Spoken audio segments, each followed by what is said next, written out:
Hello again. If you've been following the last few videos, we've been talking about the move and this transition phase in your golf swing. It might well be that you now understand what I'm talking about, but you're still struggling actually to implement it in your golf swing. And what we're going to do in this video is show you exactly how to do that. If you like the videos ever, please hit the like button. If you haven't subscribed to the channel, subscribe, and don't forget that little bell which will give you notifications when I drop the next video online.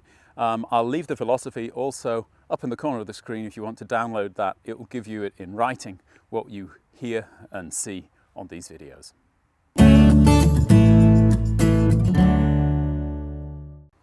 Really, the drills and exercises we do are in a way to transfer information from our conscious minds into our body and kind of translate them into a feeling. So what we're really trying to do is kind of build a feeling for the movement.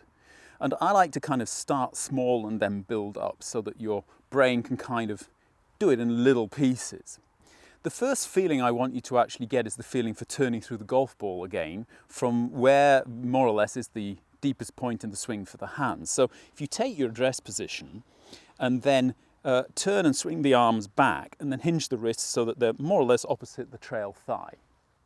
And I think in the past we've done a drill where we just simply turn through the golf ball. What I want you to do to get this feeling of the move is first of all just go down in your knees about 2-3 inches in feeling and then press up and back and turn through the ball.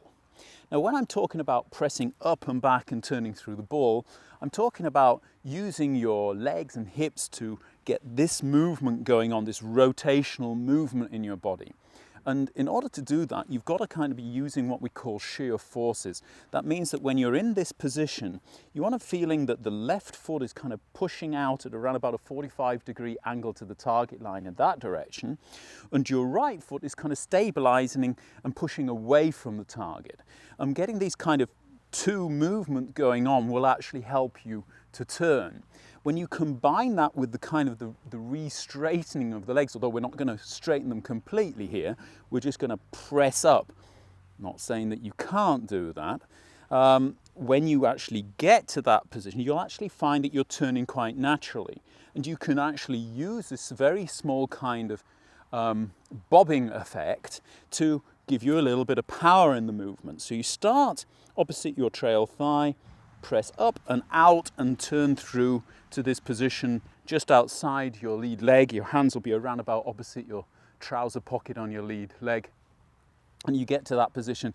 You've now going to build this kind of feeling up until you feel this kind of pressing against the ground and the turning of your body and your shoulders, which pulls the arms up and around your body and releases the club into the back of the ball.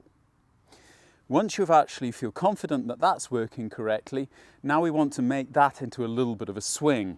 So what we do is we do the same position, and as we go down in the knees and the hips, we lift the arms and the hands up slightly. Obviously you're turning your chest a little bit, but the idea is getting this kind of up and through. So your arms move up, then as you land the movement, down and through. So we're getting this kind of feeling we were talking about last time of kind of breaking your knees and then landing, getting this kind of bump feeling. So it goes bump and through, bump and through, bump and turn, bump and turn, bump and turn, bump and turn. And obviously, as you can see, eventually you wouldn't have to actually start at the right thigh. You can start in a normal address position. You make your movement back to the trail thigh, hinge the wrist, turn the shoulders, get the arms going up, and at the same time go down in the knees and in the hips and allow, in your feeling, the body to drop a couple of inches. And turn, bump and turn, bump and turn. So we're going down and turning. As you land, that will actually help you to transition, switch from between backswing and downswing. It will help the arms to come back down. You can help them actively as well if you want, and then turn through the golf ball as before. You could even hit little shots like this, bump and turn.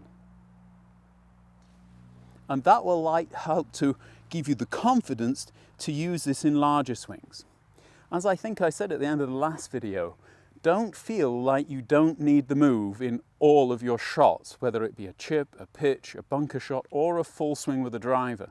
You want to integrate the move into the swing, but it's going to come at different times just before the top of whatever swing you're making. So if I'm making a little chip, it's going to be a little bump there before I get to the end of the backswing.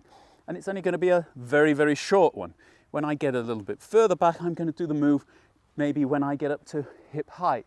In a normal full swing, I'll probably wait until the lead forearm is parallel to the ground, and then I will start the feeling of going down in the hips, letting the weightlessness occur, then landing the movement, getting the arms down and turning through the ball.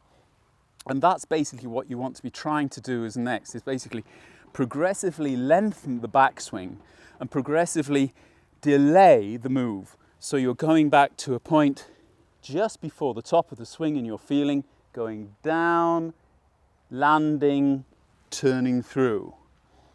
Turn, dip, land, turn through. Bump and turn. Bump and turn. And notice I'm getting this turn movement going on more or less when my hands get back to the right thigh.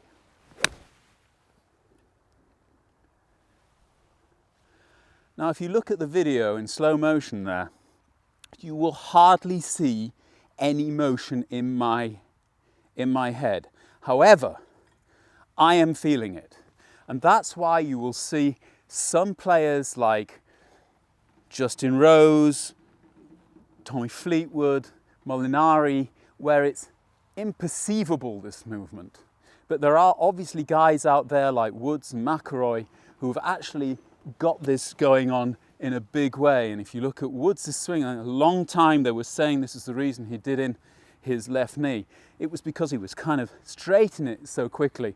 Will probably not have done his knee any good, but he needed that kind of dip to get the weightlessness and get this kind of transition going on. If you get to the top of your swing and stand up, you have thrust under your feet. You are pressing against the ground, and therefore you can press down with your arms.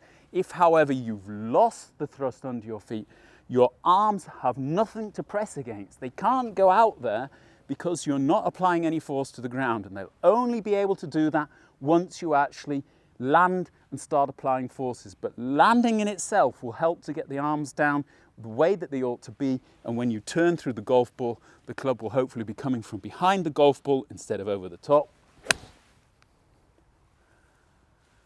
And the ball should land next to the flagstick. I'm sure you can't wait to get out on that driving range and give it a try. If any opportunity, even if you're in the office without a club, try and get this feeling, this little kind of bump and turn feeling going on. The idea almost a bit like a kind of a child's swing, going rather than backwards and forwards, going up and down, that kind of feeling of pressing off and letting yourself go, pressing off and letting yourself go, kicking forward as you go through the ball. Believe me, this helps. It will give you better rhythm, better timing in your golf swing. And as a little thank you, hit the like button, subscribe to the channel. Come back next time, and if you're really interested in knowing the real philosophy, then it's all up there for you to download. See you next time. Bye-bye.